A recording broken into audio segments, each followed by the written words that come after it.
আসসালামু আলাইকুম, শুভ সন্ধ্যা। আশা করছি আপনারা সবাই ভালো আছেন। আমিও মহান আল্লাহর অশেষ রহমতে ভালো আছি। আসলে আজকে যে উদ্দেশ্যে আসা সেটা অলরেডি আমি ক্যাপশন দিয়ে দিয়েছি, তারপরও বলছি। আসলে দীর্ঘদিন ধরে আমরা সবাই কোয়ারেন্টাইনে আছি, হোম কোয়ারেন্টাইনে আছি। তো হোম কোয়ারেন্টাইনে দীর্ঘদিন ধরে যেহেতু আছি, সময়ও কাটছিল না, কি করা যায় সারাদিন ভাবছিলাম। তো ভাবলাম কিছু একটা করি যেটা দিয়ে সাধারণ মানুষ উপকৃত হবে, অ্যাজ ওয়েল অ্যাজ আমাদের যে নবীন ফিজিও আছে তারাও উপকৃত হবে। তো আসলে করোনা নিয়ে নতুন করে কিছু বলার নেই, আপনারা অলরেডি জানেন করোনা সম্বন্ধে, সারাদিন ফেসবুকে দেখছেন, নিউজে দেখছেন।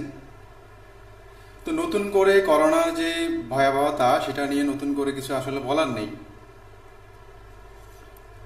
আপনারা আসলে অলরেডি ইতিমধ্যে জানেন করোনা কতটা ভয়ঙ্কর রূপ ধারণ করছে, এবং এটার জন্য আমরা সবাই হোম কোয়ারেন্টাইনে আছি, ঘরে বন্দি হয়ে আছি।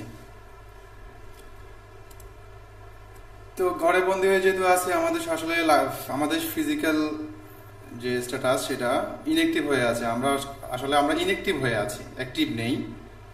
যেহেতু অ্যাক্টিভ নেই, আমাদের আসলে বডিতে একটা বিভিন্ন ধরনের সমস্যা তৈরি হয়ে থাকতে পারে। তো সেই জন্য ভাবলাম যে এটা সময় উপযোগী একটা টপিক নিয়ে কথা বলি, যেটা আমাদের করোনা বা কোভিড-19 প্রতিরোধে হেল্প করবে। এবং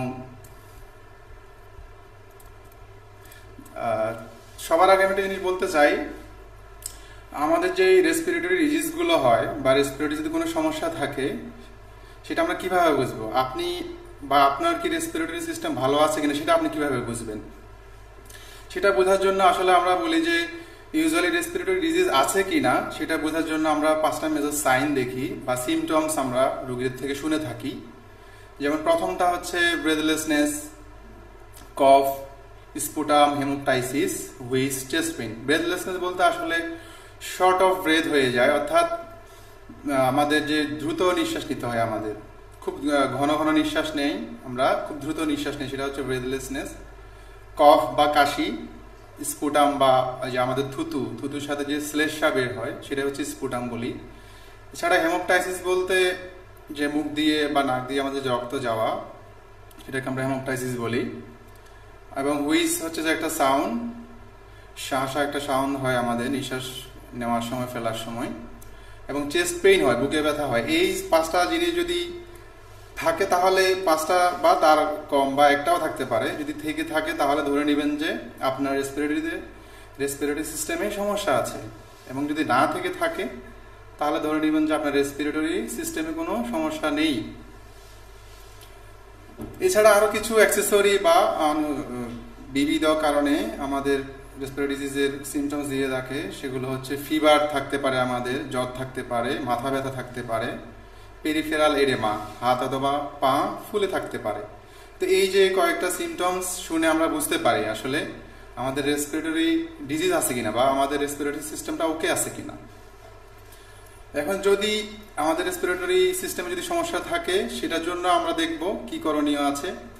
এবং যদি আপনাদের রেসপিরেটরি সিস্টেম সাউন্ড থাকে বা সাউন্ড আছে কিনা, বাট সিমটমস নেই, বাট সাউন্ড আছে কিনা, ফিট আছে কিনা, ফিটনেস ঠিক আছে কিনা, সেটা বোঝার জন্য আমরা বলে থাকি 6 মিনিট ওয়াক টেস্ট বলে থাকি। সেটা করতে পারি আমরা 10 মিটার একটা জায়গা সিলেক্ট করে 2টা কোণ রেখে সেটার চারপাশে যদি আমরা 6 মিনিট ধরে হাঁটি, তাহলে যদি এর মধ্যে যদি আমাদের ব্রেথলেসনেস হয়ে যায়, তাহলে ধরে নিব যে আমার কার্ডিও রেসপিরেটরি সিস্টেমটা সাউন্ড না, ফিট না, বা ফিটনেস ভালো নেই। তো এইভাবে আমরা বুঝতে পারি, তাহলে আমরা 5টা-7টা সিমটমসের মধ্যে বুঝতে পারি আমাদের রেসপিরেটরি সিস্টেমটা ভালো আছে কিনা। তারপর আমাদের 6 মিনিট ওয়াক টেস্ট করে বুঝতে পারি আমাদের যে রেসপিরেটরি সিস্টেমটা ভালো আছে কিনা। এছাড়া আরেকটা ওয়ে আছে, স্পাইরোমেট্রি বলি আমরা। স্পাইরোমেট্রির মাধ্যমে আমরা বুঝতে পারি যে আমাদের রেসপিরেটরি সিস্টেম ভালো আছে কিনা।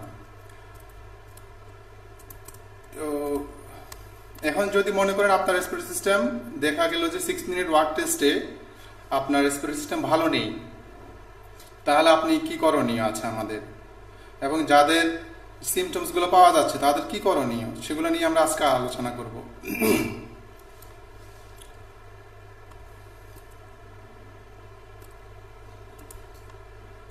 আমরা জানি আমাদের আসলে রেসপিরেটরি সিস্টেমে ফিজিওথেরাপির অনেক ভূমিকা আছে। রেসপিরেটরি ডিজিজগুলোর ক্ষেত্রে আমাদের ফিজিওথেরাপির একটা ভাস্ট এরিয়া কাজ করে থাকে, এখানে ফিজিওথেরাপি ব্যাপক ভূমিকা পালন করে থাকে।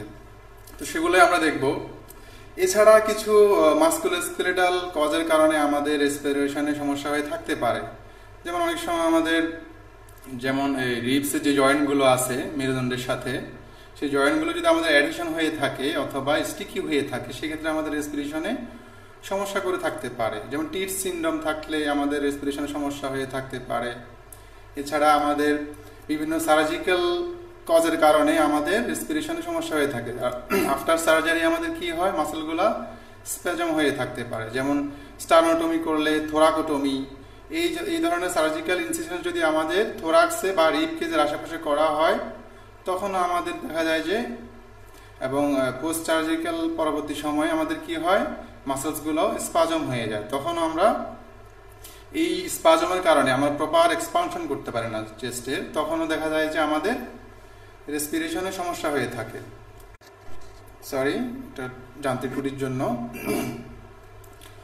তো আমরা আজকে দেখব আমাদের করণীয় কি। আসলে আমাদের যদি কোনো একটা সিমটমস থেকে থাকে, অথবা আমাদের যদি মাস্কুলোস্কেলেটাল ডিসফাংশনের কারণে রেসপিরেশনের সমস্যা হয়, অথবা লাংসের কারণে রেসপিরেশনের সমস্যা হয়, তাহলে আমাদের করণীয় কি আমরা সেটাই দেখব এখন। সবার আগে বলে নিই, আমাদের যে থোরাসিক কেজটা, যেখানে আমাদের লাংস থাকে, সেটা কি কি নিয়ে তৈরি। আসলে আমাদের থোরাসিক কেজে আমাদের 12 পেয়ার রিবস থাকে, এছাড়া স্টারনাম থাকে, এবং আমাদের থোরাসিক স্পাইন, এই যে থোরাসিক স্পাইন, স্টারনাম, এগুলোতে আমাদের রিবসগুলো সংযুক্ত থাকে।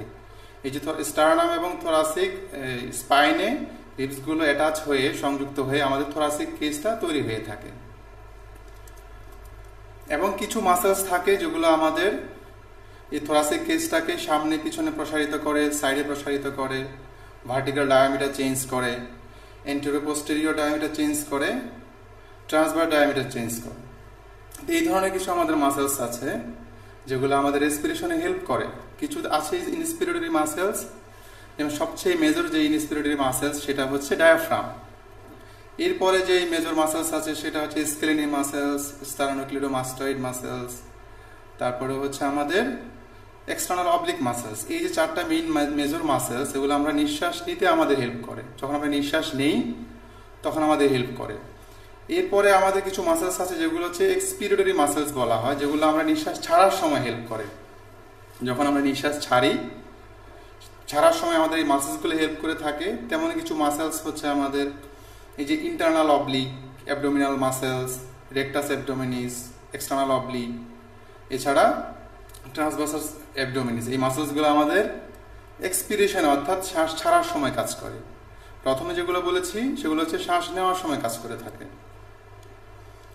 তাহলে দেখতে পাচ্ছেন আমাদের যে রেসপিরেটরি সিস্টেম, সেটার উপরে যে আমাদের মাস্কুলোস্কেলেটাল যেই স্ট্রাকচারগুলো আছে সেগুলোর কতখানি গুরুত্ব আছে। আসলে সেগুলোর বিশাল গুরুত্ব আছে, অনেকখানি গুরুত্ব আছে।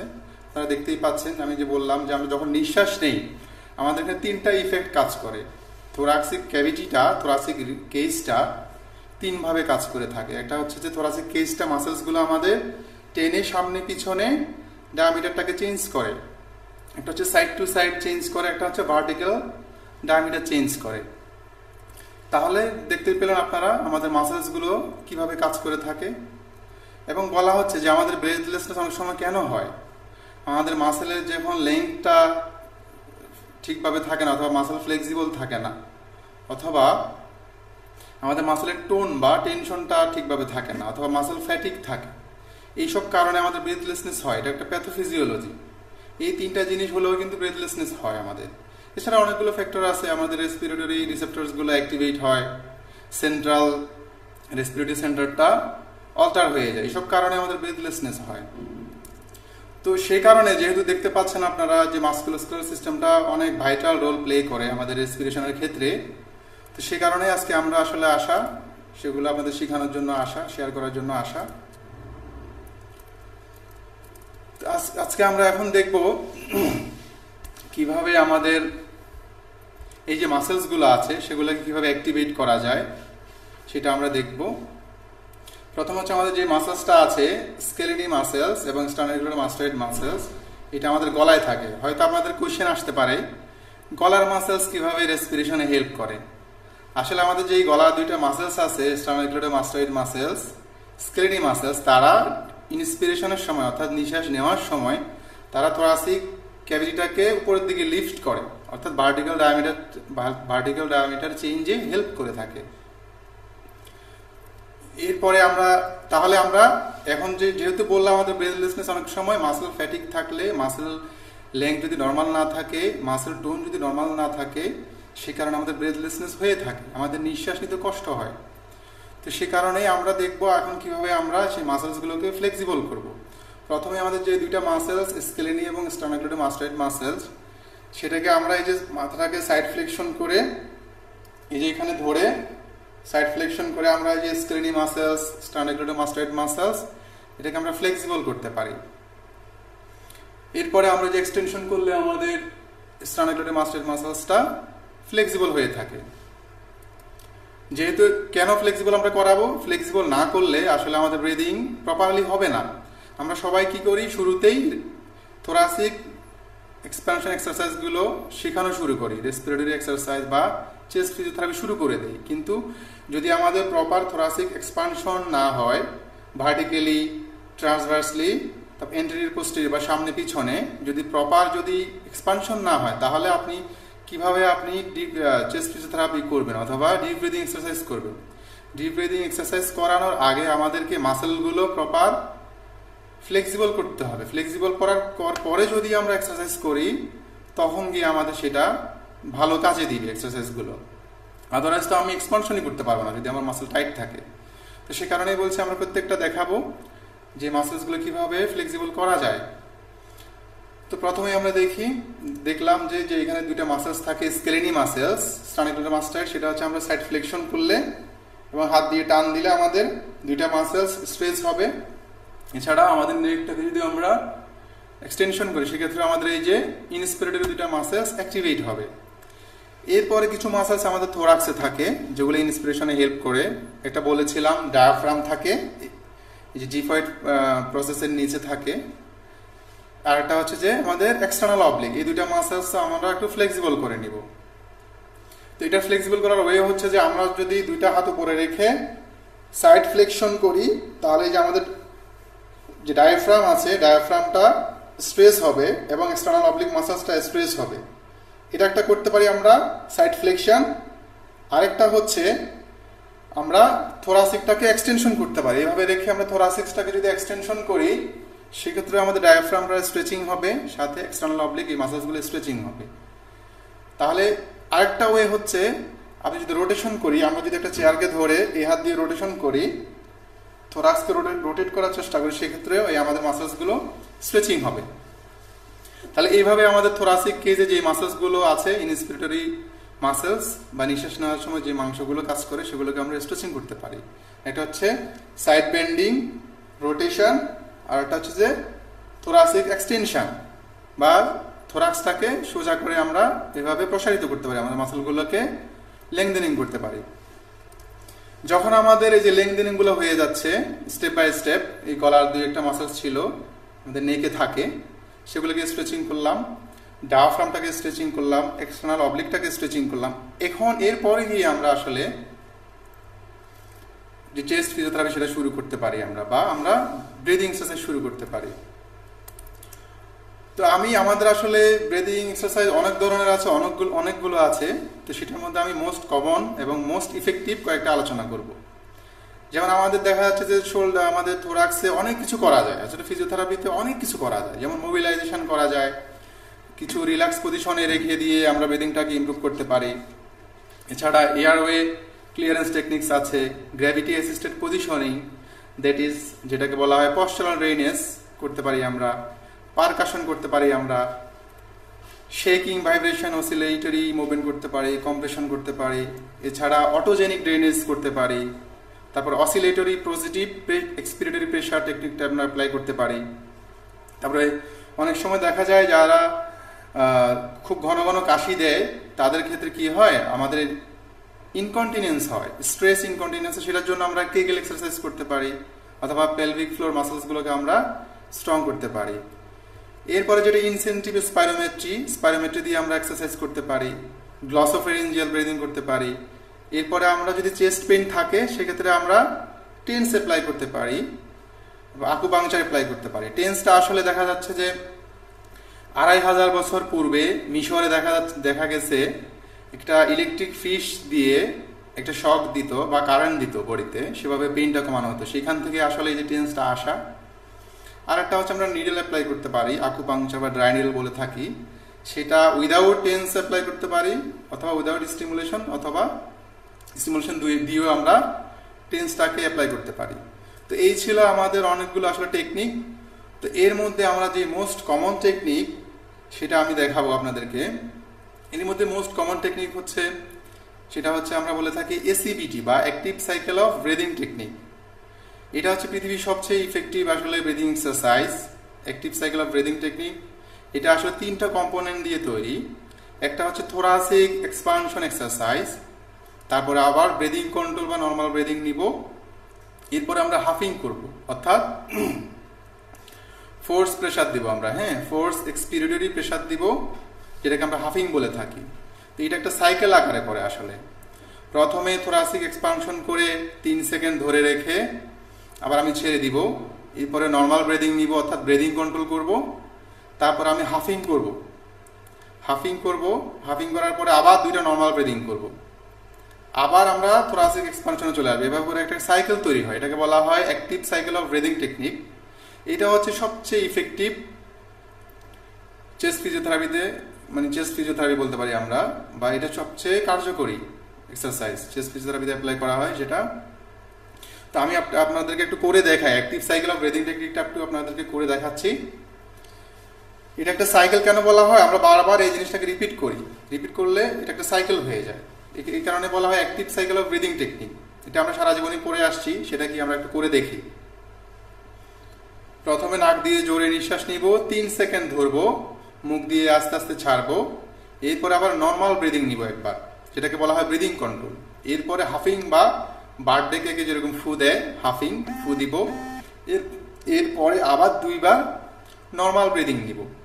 এগেইন আমি থোরাসিক এক্সপানশনে ফিরে আসবো। এই যে একটা সাইকেল, এটাকে বলা হয় active cycle of breathing technique, সেটা আমি দেখাচ্ছি।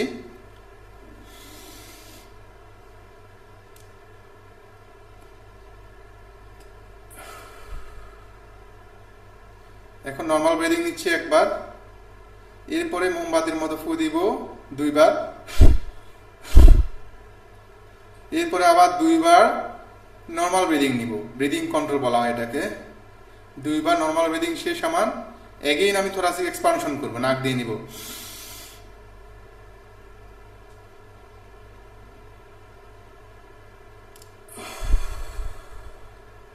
এই যে এই সাইকেলটা, এটাকে বলা হয় active cycle of breathing technique. এটা পৃথিবীর সবচেয়ে জনপ্রিয় এবং সবচেয়ে কার্যকরী breathing exercise, active cycle of breathing technique বলা হয়।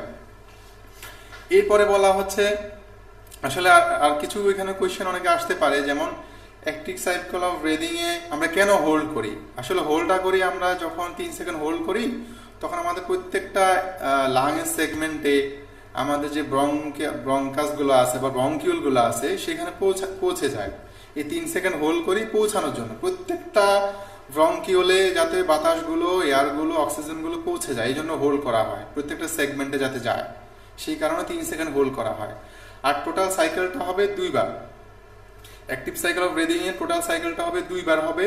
আর আমরা থোরাসিক এক্সপানশন এক্সারসাইজের সময় 3 সেকেন্ড হোল্ড করব, 3 সেকেন্ড হোল্ড করে আমি পুরো সাইকেলটা 2বার করব। তো এইভাবে আমরা অ্যাক্টিভ সাইকেল অফ ব্রিদিংটা করতে পারি। এরপরে বলা হচ্ছে, এরপরেও যদি আমাদের ব্রিদিং ইমপ্রুভ না হয় বা আমাদের যে সিক্রেশনসগুলো সেগুলো ঠিক না কমে, বলা হচ্ছে এরপর আমরা আরেকটা জিনিস করতে পারি, গ্র্যাভিটি অ্যাসিস্টেড পজিশনিং করতে পারি, অর্থাৎ পশ্চারাল ড্রেনেজ করতে পারি। আমরা বিভিন্ন ধরনের পজিশন আছে, সেই পজিশনে নিয়ে আমরা পজিশনিং করে আমরা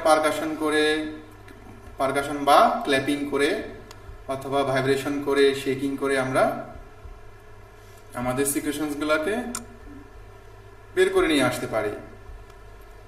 এরপরে যেই মোস্ট ইফেক্টিভ সেটা হচ্ছে যে যদি পেইন থাকে বলছিলাম যে টেন্স দিতে পারেন আপনারা। টেন্স দিলে পেইনটা কমবে। আমাদের যে ইন্টারকোস্টাল মাসেলসগুলো আছে, তারপরে এক্সটার্নাল ইন্টারকোস্টাল, ইন্টারনাল ইন্টারকোস্টাল, তো সেই জায়গাগুলোতে আপনার টেন্স দিয়ে চেস্ট পেইনটা কমাতে পারেন। এছাড়া আকুপাংচার বা ডায়ানিয়াল করতে পারেন। এইভাবে করে আমরা পেইনটাকে কমাতে পারি।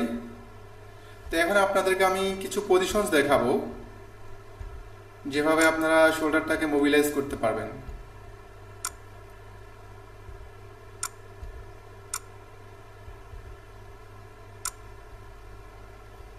শোল্ডারটাকে আমরা কিভাবে মোবিলিটি বাড়াতে পারি শোল্ডারের, তারপরে থোড়া চেস্টের কিভাবে মোবিলিটি বাড়াতে পারি আমরা কিছুটা দেখার চেষ্টা করব।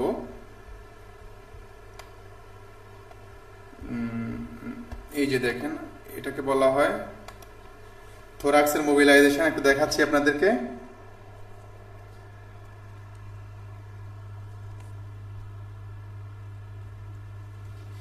এই যে আমরা যদি একটা হাত দিয়ে আমরা ভার্টেব্রাতে অ্যান্টেরো পোস্টেরিয়র প্রেসার দিয়ে আর দুইটা ক্রস হ্যান্ডে রেখে পেশেন্টকে আমরা থোরাক্সটাকে এক্সটেনশন করতে পারি, থোরাক্সটাকে এক্সটেনশন করতে পারি, সাইড ফ্লেকশন করতে পারি, রোটেশন করতে পারি। এই তিনটা জিনিস আমরা যদি করতে পারি তাহলে আমাদের থোরাক্সের মোবিলিটি বাড়বে। যে থোরাক্সে যে কোস্টো ভার্টেব্রাল জয়েন্ট থাকে, কোস্টো ট্রান্সভার্স জয়েন্ট থাকে, তো সেগুলো যদি কোনো কারণে অ্যাডিশন থাকে বা স্টিকে হয়ে থাকে তাহলে সেগুলো ব্রেকডাউন হয়ে যাবে। এছাড়া আমাদের যে ভার্টেব্রাল অ্যালাইনমেন্টের সাথে কি হবে, আমরা যদি থোরাক্সটাকে এক্সটেনশন করি, সাইড ফ্লেকশন করি, রোটেশন করি, তাহলে আমাদের কি হবে, থোরাসিক রিজিয়নে যে মাসেলসগুলো আছে, ইনস্পিরেটরি মাসেলস, সেগুলো স্ট্রেচিং হবে এবং এই যে কোস্টো ট্রান্সভার্স বললাম, কোস্টো ভার্টেব্রাল জয়েন্টগুলো, সেগুলো ফ্রি হয়ে যাবে। অর্থাৎ আমাদের থোরাক্স রিজিয়নের মোবিলিটি বেড়ে যাবে। তাহলে আমরা এটা একটা দেখলাম কিভাবে আমরা মোবিলিটি বাড়াতে পারি। এরপরে আমরা কিছু এই যে আপনাদের একটু দেখায় অ্যাক্টিভ সাইকেল অফ ব্রিদিংটা আসলে কি, সেটা একটু দেখানোর চেষ্টা করি। এই যে এইটা হচ্ছে অ্যাক্টিভ সাইকেল অফ ব্রিদিং এর আসলে একটা ডায়াগ্রাম। আপনারা খেয়াল করে দেখেন, এই যে এখানে থোরাসিক এক্সপানশন এক্সারসাইজ করছি আমরা, তারপর ব্রিদিং কন্ট্রোল করছি, অর্থাৎ একবার নর্মাল ব্রিদিং নিচ্ছি। এই যে থোরাসিক এক্সপানশন এক্সারসাইজ করার সময় 3 সেকেন্ড হোল্ড করব, নাক দিয়ে নিয়ে মুখ দিয়ে ছাড়বো, তারপরে নর্মাল ব্রিদিং করব, এরপরে হাফিং করব। অর্থাৎ মোমবাতি যে আমরা নিবানোর সময় যেভাবে ফু দেই, যে হাফিং করব, হাফিং করে আবার আমরা 2 বার নর্মাল ব্রিদিং করব। ব্রিদিং করে যখন আমরা আবার থোরাসিক এক্সপানশনে ফিরে আসব, এটা একটা সাইকেল পূর্ণ করবে, একটা সাইকেল হয়ে যাবে। এটা হচ্ছে যে খুবই বিগিনারদের জন্য। এরপরে ইন্টারমিডিয়েট লেভেল দেখেন, ইন্টারমিডিয়েটদের জন্য থোরাসিক এক্সপানশন এক্সারসাইজ করলো, নর্মাল ব্রিদিং করলো, 2 বার হাফিং করলো, 2 বার হাফিং করে 2 বার নর্মাল ব্রিদিং করে একটা সাইকেল পূর্ণ হলো। এরপরে আরো অ্যাডভান্স যখন আমরা চলে যাব, প্রথমগুলো পারবো, এরপরে দেখেন এটা আর মোর অ্যাডভান্সড। আমরা যদি এটাকে বিগিনার ধরি, এটা ইন্টারমিডিয়েট, এটা অ্যাডভান্সড। এখানে বলা হচ্ছে thoracic expansion exercise, thoracic expansion করবো, নাক দিয়ে জোরে নিঃশ্বাস নিয়ে 3 সেকেন্ড ধরবো, মুখ দিয়ে ছাড়বো, যেটাকে বলা হচ্ছে থোরাসিক এক্সপানশন এক্সারসাইজ। এরপরে ব্রিদিং কন্ট্রোল বা নর্মাল ব্রিদিং করব আমরা। এরপরে আবার থোরাসিক এক্সপানশন এক্সারসাইজ, অর্থাৎ নাক দিয়ে জোরে নিঃশ্বাস নিয়ে 3 সেকেন্ড হোল্ড করে মুখ দিয়ে ছাড়বো। এরপরে ব্রিদিং কন্ট্রোল বা নর্মাল ব্রিদিং করব। এরপরে আবার হাফিং করব, অর্থাৎ মোমবাতি নিভানোর মতো করে একটা ফু দিব, আবার নর্মাল ব্রিদিং নিব, এরপর আবার মোমবাতির মতো একটা ফু দিব নিভানোর মতো করে, এরপর আবার 2 বার নর্মাল ব্রিদিং নিব। ঠিক আছে, এই যে সাইকেল, এগুলোকে বলা হয় active cycle of breathing technique. ঠিক আছে, তো এই সাইকেলটা আপনারা যে কোনো একটা সাইকেল চুজ করতে পারেন। এটা 2 বার করব, হ্যাঁ, এটা 2 বার করতে পারেন, এটাও 2 বার করতে পারেন, এটাও 2 বার করতে পারেন, যেটা আপনারা চুজ করেন। আমি দেখাচ্ছি, আপনারা সাইকেলটা ভালো করে খেয়াল করেন। This is called active cycle of breathing technique. হ্যাঁ, মোস্ট পপুলার ব্রিদিং টেকনিক, এবং আসলে এটা খুব কার্যকরী। পৃথিবীর সবচেয়ে ইফেক্টিভ যে এক্সারসাইজ বা চেস্ট ফিজিওথেরাপিতে আমরা অ্যাপ্লাই করে থাকি, সেটা হচ্ছে active cycle of breathing technique. এখানে 2-3টা কম্পোনেন্ট থাকে, thoracic expansion exercise, normal breathing and huffing অথবা পজিটিভ এক্সপিরেটরি প্রেসার দেই আমরা। হাফিং বলতে পজিটিভ এক্সপিরেটরি প্রেসার দেই আমরা। আসলে এই ভিডিওটা মেইনলি আমার উদ্দেশ্য হচ্ছে যে যারা নবীন ফিজিও তাদেরকে উদ্দেশ্য করে করা, রোগীরা অতটা ভালো বুঝতে পারবে না সাধারণ মানুষ। এরপরে আমরা কিছু পশ্চারাল ড্রেনেজ দেখব। হ্যাঁ, পশ্চারাল ড্রেনেজ খুবই সুন্দর কিছু পশ্চারাল ড্রেনেজ আছে, অসাধারণ, সেগুলো আপনারা দেখতে পারেন। যদি অ্যাক্টিভ সাইকেল অফ ব্রিদিং টেকনিকে যদি আপনাদের ফাংশন ইমপ্রুভ না হয় তখন আপনারা এই যে পশ্চারাল ড্রেনেজে নিয়ে যাবেন। পশ্চারাল ড্রেনেজে নিয়ে গিয়ে পেশেন্টকে পজিশনিং করে তারপর আপনারা যদি পারকাশন করেন অর্থাৎ ক্ল্যাপিং করেন তখন গিয়ে আমাদের সিক্রেশনসগুলো লুজেন হয়ে যাবে, অর্থাৎ সিক্রেশনসগুলো আমাদের মুখ দিয়ে বেরিয়ে যাবে কাশির সাথে। প্রথমে দেখেন যেটা বলা হচ্ছে, যদি আমাদের কখনো যদি ইন্টেরিয়র সেগমেন্টে যদি কখনো যদি স্পুটাম জমে সেক্ষেত্রে এই পজিশনিং করব আমরা। হ্যাঁ, ইন্টেরিয়র আপার সেগমেন্টে। এরপরেরটাতে দেখেন বলা হচ্ছে কখনো যদি আমাদের পোস্টেরিয়র সেগমেন্টে যদি স্পুটাম জমে সেক্ষেত্রে আমরা এই পজিশনিংটা করব। এই পজিশনিং করে পারকাশন করব আমরা। হ্যাঁ, এরপরে যদি আমাদের এন্টেরিয়র সেগমেন্টে যদি কোথাও যদি সিক্রেশনস জমে অর্থাৎ স্পুটাম জমে তাহলে আপনারা এই পজিশনিংসটা করবেন। এরপরে দেখেন right posterior segment.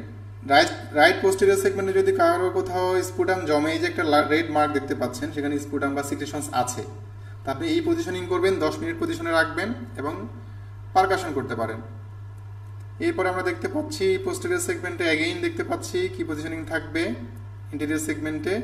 As a whole আপনারা পজিশনিংটা দেখে রাখতে পারেন, বিভিন্ন লোবের উপর বেস করে তৈরি করা হয়েছে। আমি একটা একটা করে জুম করে দেখাচ্ছি। এই যে এন্টেরিয়র সেগমেন্টের জন্য পজিশন, পোস্টেরিয়র এপিক্যাল সেগমেন্টের জন্য পশ্চারাল ড্রেনেজের জন্য পজিশন, এন্টেরিয়র সেগমেন্টের জন্য ড্রেনেজের জন্য পজিশন। এরপরে হচ্ছে রাইট পোস্টেরিয়র সেগমেন্টের জন্য পশ্চারাল ড্রেনেজের পজিশন। পশ্চারাল ড্রেনেজের পজিশনে নিয়ে গিয়ে আমরা 10 মিনিট রাখবো। এরপরে আমরা পারকাশন করতে পারি। এই পারকাশন করে কাশি দিলে ইউজুয়ালি সিক্রেশন মিউকাসগুলো বা স্পুটামগুলো বের হয়ে আসে। এরপরে পোস্টেরিয়র সেগমেন্টের জন্য দেখেন আপনারা একটু পজিশনসগুলো, এটা কিচ্ছু না আসলে, এটা সেগমেন্ট ওয়াইজ আমাদের পজিশন করে থাকে এবং পারকাশন করে থাকে। এটা হচ্ছে যে এন্টেরিয়র সেগমেন্টস, এটা হচ্ছে এন্টেরিয়র সেগমেন্টস লেফট লিঙ্গুলার। আমরা জানি লিঙ্গুলা কি, যে আমাদের লেফট লাংয়ে থাকে লিঙ্গুলার, একটা অ্যাঙ্গেল জায়গার নাম যেখানে হার্টের যে একটা মার্ক থাকে সে বরাবর একটা লিঙ্গুলা থাকে। এরপরে হচ্ছে এন্টেরিয়র সেগমেন্টে, এরপরে হচ্ছে যে এন্টেরিয়র ল্যাটারাল সেগমেন্টে রাইট ল্যাটারাল সেগমেন্ট। এরপরে হচ্ছে যে লেফট ল্যাটারাল সেগমেন্টের পজিশন। এরপরে হচ্ছে যে পোস্টেরিয়র সেগমেন্টের জন্য পজিশনস। এরপরে হচ্ছে যে সুপিরিয়র সেগমেন্টের জন্য। দেখেন পজিশনসগুলো কেন বানানো হয়েছে, আপনার এই জায়গায় যে সিক্রেশনস থাকে সেটাকে বের করার জন্য তো আপনাকে এই অ্যালভিওলার দাগগুলোর কাছাকাছি নিয়ে আসতে হবে, তাই না? তা আপনি যদি এন্টেরিয়রের ক্ষেত্রে তো আপনাকে যদি আপনি নিচের দিকে ঝুঁকে থাকে না, উল্টা আপনার এপিক্যাল লোব বরাবর গিয়ে জমে থাকবে। এপিক্যাল লোব বরাবর গিয়ে জমে থাকলে সেটা বের হবে না। সেই কারণে আমাদের পজিশনগুলো লোব অনুযায়ী সেট করা হয়েছে। ঠিক আছে, পজিশনিং কেন ইম্পর্টেন্ট আবার বলছি, দেখেন আপনার এপিক্যাল লোবে সিক্রেশনস আছে বা স্পুটাম বা মিউকাস আছে, তো সেই জন্য আপনাকে এই পজিশনে গেলে সেটা অ্যালভিওলার ডাক্ট বরাবর বা স্যাক বরাবর এসে জমা হবে। আর যদি আপনি যদি এন্টেরিয়র সেগমেন্টের এই এপিক্যাল বরাবর জমা আছে, আপনি যদি উপর হয়ে থাকেন, সামনের দিকে ঝুঁকে থাকেন, তাহলে তো জীবনেও কিন্তু এই মিউকাস বের করা সম্ভব হবে না। এই কারণে আমাদের পজিশনসগুলো খুবই গুরুত্বপূর্ণ পশ্চারাল ড্রেনেজের জন্য। তো এই ছিল আমাদের পশ্চারাল ড্রেনেজ। তো আপনাদের যতটুকু সম্ভব হয়েছে আমি দেখানোর চেষ্টা করেছি কেন পশ্চারাল ড্রেনেজ গুরুত্বপূর্ণ এবং কেন করা হয়।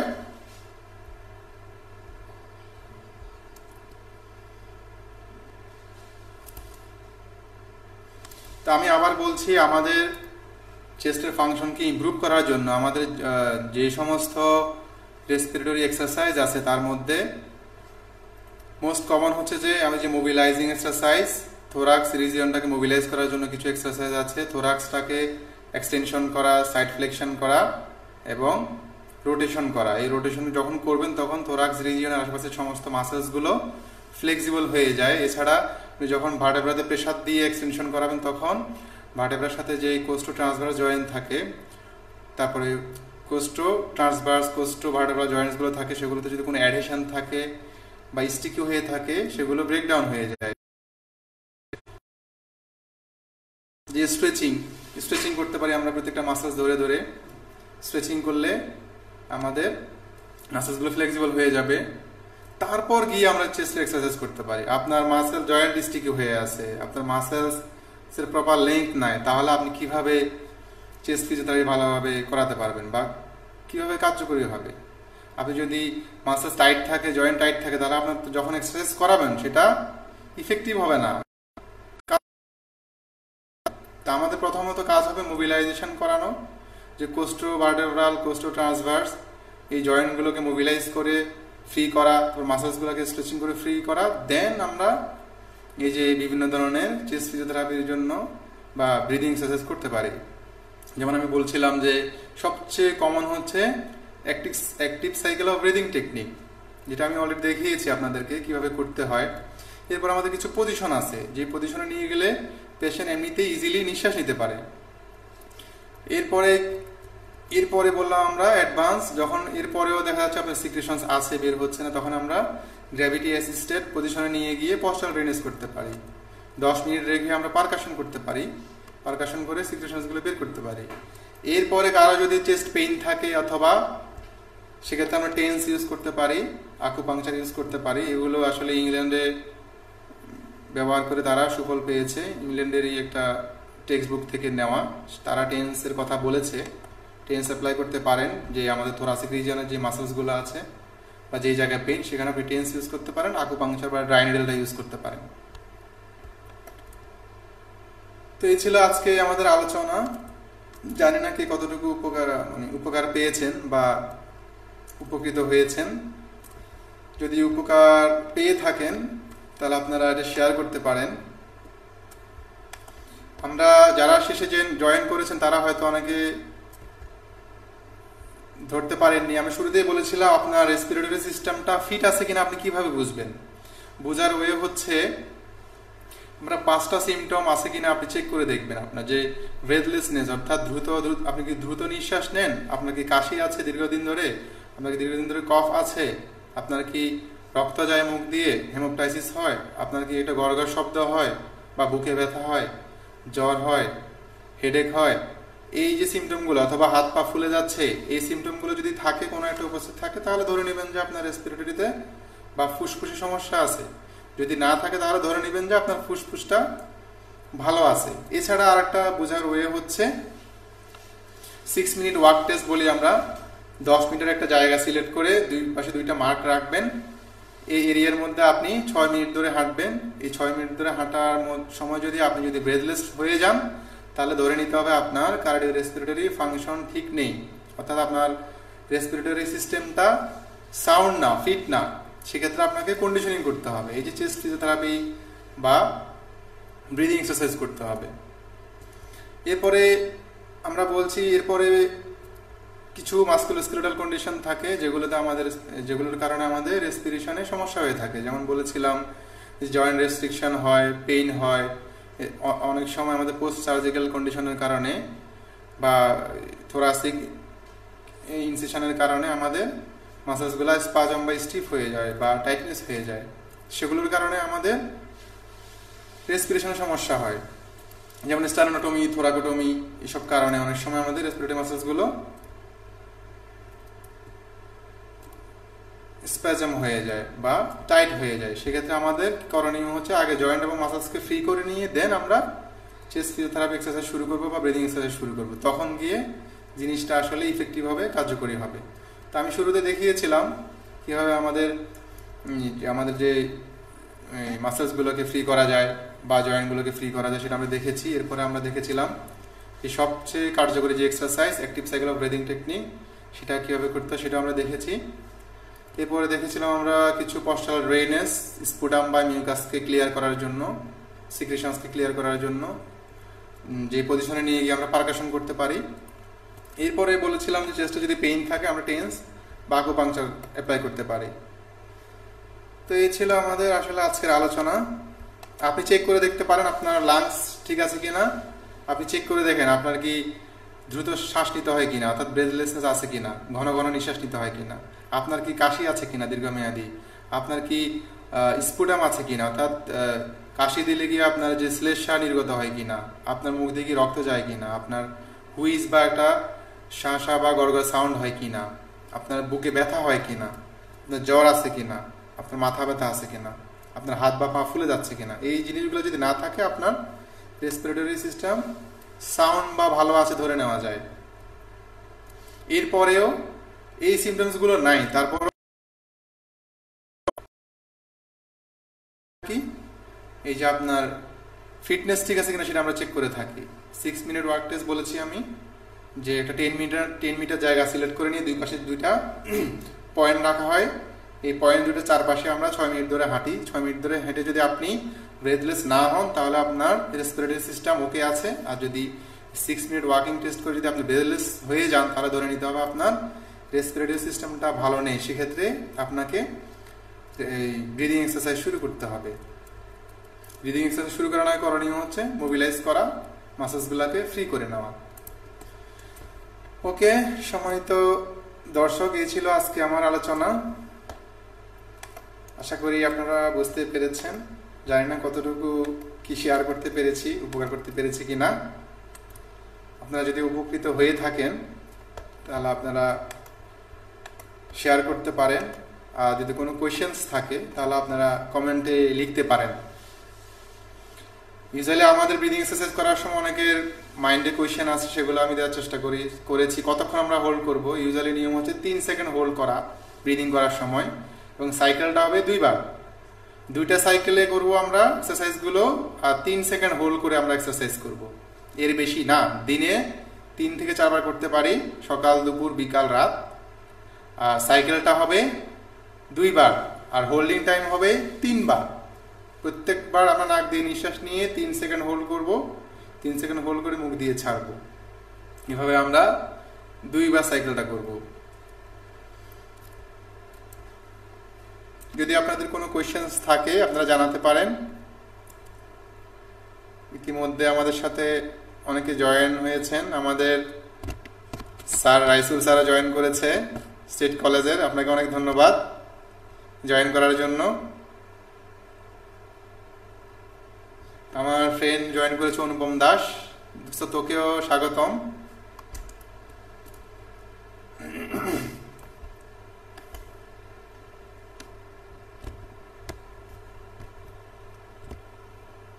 ওকে সম্মানিত সুধী, আপনারা সবাই ভালো থাকবেন, সুস্থ থাকবেন, বাসায় থাকবেন।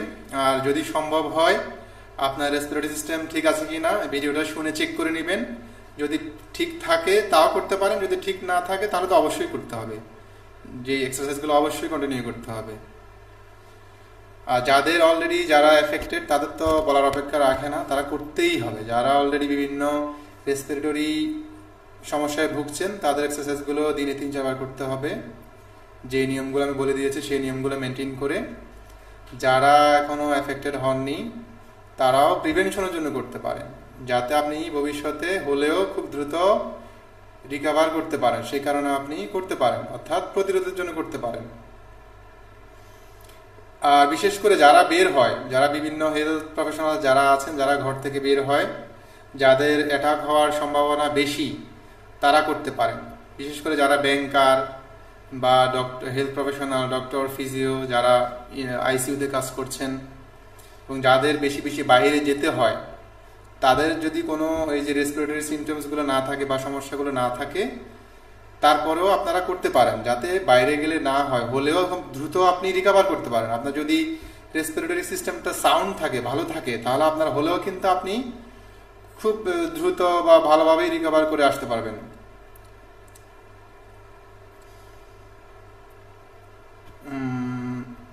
আশা করি আপনারা বুঝতে পেরেছেন, কিছুটা শেয়ার করতে পেরেছি কেন আমাদের ব্রিদিং এক্সারসাইজ আসলে ইম্পর্টেন্ট।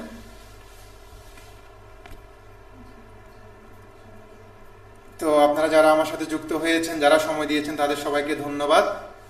সবাই ভালো থাকবেন, সুস্থ থাকবেন, বাসায় থাকবেন। যারা বেশি বেশি বাইরে যাচ্ছেন তারা বেশি বেশি ব্রিদিং এক্সারসাইজ করেন, রেসপিরেটরি সিস্টেমটাকে ফিট রাখেন, সাউন্ড রাখেন, সুস্থ রাখেন, এবং যাতে আপনি কি বলা হয় অ্যাটাক হলেও আপনি খুব ভালোভাবে রিকভার করে আসতে পারেন। সে কারণে আপনি এক্সারসাইজগুলো করতে পারেন। তো যারা আমার সাথে যুক্ত হয়েছেন অলরেডি তাদেরকে অনেক ধন্যবাদ। আচ্ছা, হ্যাঁ রফিক ভাই, ওয়ালাইকুম আসসালাম, কেমন? আলহামদুলিল্লাহ ভালো আছি। আলমগীর ভাই, আপনাকে যুক্ত হওয়ার জন্য অনেক ধন্যবাদ। সাদাত সহিল, আচ্ছা রফিক লিখেছে। যারা আমাকে সময় দিয়েছেন, আমার সাথে যুক্ত ছিলেন, তাদেরকে অসংখ্য ধন্যবাদ। আপনার যদি ভালো লাগে আপনারা শেয়ার করতে পারেন, আর কেমন লাগলো জানাবেন, কারণ আপনাদের যদি ভালো লাগে, কিছু জানাতে পেরেছি বলে মনে হয়, তাহলে সেটা আমাকে ভবিষ্যতে আরও নতুন কিছু শেয়ার করার জন্য উৎসাহিত করবে। তো সবাই ভালো থাকবেন, সুস্থ থাকবেন। আসসালামু আলাইকুম।